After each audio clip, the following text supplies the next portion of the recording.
saya akan memperbaiki kualitas hidup semua hakim-hakim. Ketika saya bertugas sebagai presiden, maka saya akan tegaskan kepada semua yang berada di lingkar judisial.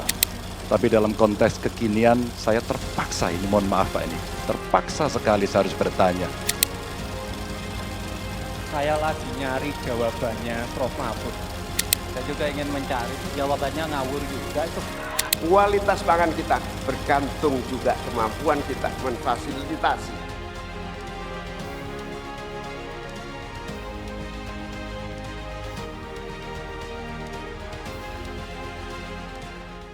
Pemirsa, pemilu 2024 tidak terasa akan dilaksanakan sebentar lagi. Dari bulan Desember lalu, debat Capres dan Cawapres sudah dilaksanakan. Kira-kira apa kata mereka mengenai isi dari debat Capres dan Cawapres?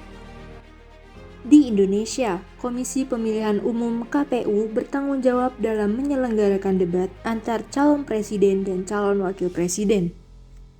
Debat ini merupakan kesempatan bagi pasangan capres dan cawapres yang memenuhi syarat untuk menyampaikan visi dan misi mereka kepada publik sesuai dengan ketentuan pasal 275 ayat 1 Undang-Undang Nomor 7 Tahun 2017 tentang Pemilihan Umum. Dalam Peraturan KPU Nomor 15 Tahun 2023 tentang Kampanye Pemilihan Umum, debat pemilihan presiden terdiri dari 5 babak dengan 3 babak untuk calon presiden dan 2 babak untuk calon wakil presiden. Debat tersebut bertujuan untuk memberikan informasi kepada publik tentang tujuan dan visi para calon presiden dan calon wakil presiden, membantu pemilih membuat keputusan yang lebih baik, dan meningkatkan partisipasi masyarakat dalam proses demokrasi. Dan pada 21 Januari 2024, Cawapres mengikuti debat keempat bertema tentang pembangunan berkelanjutan dan lingkungan hidup, sumber daya alam dan energi, pangan, agraria, masyarakat adat, dan desa. Selanjutnya, debat terakhir calon presiden akan dilaksanakan pada 4 Februari 2024 mendatang dengan tema kesejahteraan sosial, kebudayaan, pendidikan, teknologi informasi, kesehatan, ketenagakerjaan, sumber daya manusia, dan inklusi.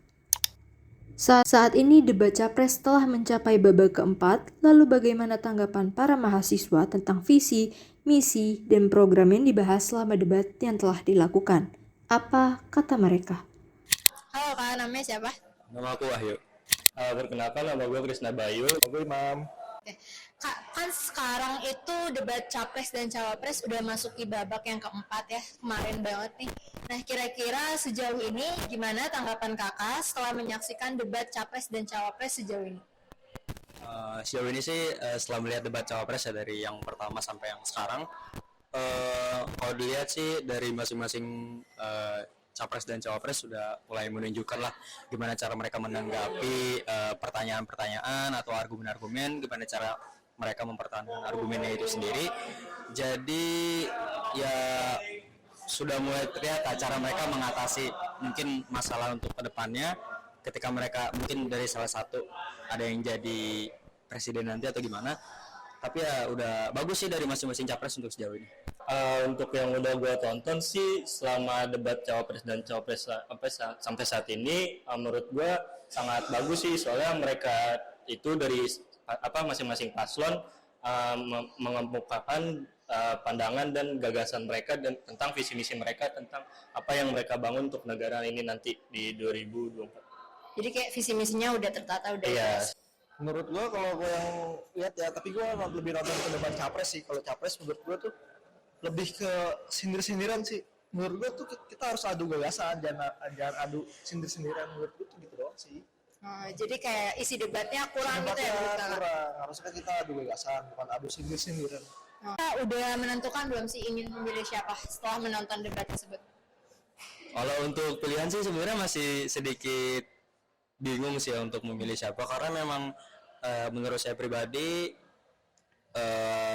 belum cukup sih buat saya untuk menentukan pilihan dari 1 sampai 3. Yang pasti nanti di debat terakhir mungkin baru saya bisa menentukan pilihan saya untuk memilih siapa gitu. Untuk debat yang udah diperhelatkan sih gue sendiri sudah menentukan apa yang bakal gue pilih nanti sih untuk di tanggal 14 Februari nanti.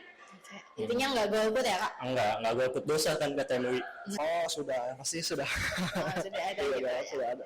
Menurut kakak nih sebagai warga negara, kakak punya nggak sih kritik atau saran setelah kakak tuh melihat aksi debat tersebut?